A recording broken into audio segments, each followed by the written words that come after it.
11 yaşım var idi. Çoxları bu günü qorxu ilə xatırlayır. Amma məndə nə həyəcan var idi, nə də ki təlaş. Bilirsiniz niyə? Çünki anam məni artıq hazırlamışdı.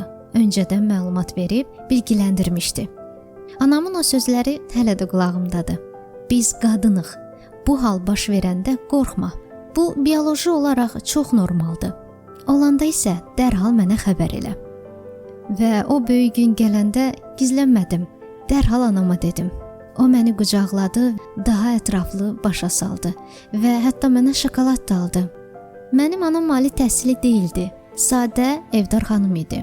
Amma onun mənə verdiyi o güvən, o sakitlik duyğusu mənim bütün qorxularımı dəf etməyə dəstək olmuşdu. Mən o gün anladım ki, qadın olmaq qorxulu deyil, qeyd olunmalı bir hadisədir. Bu hekayəmizdə ana qızına sadəcə şokolad almayıb. Ona ömrü boyu daşıyacağı bir mesaj verib. Sənin bədənin normaldır və sən mənim üçün dəyərlisən.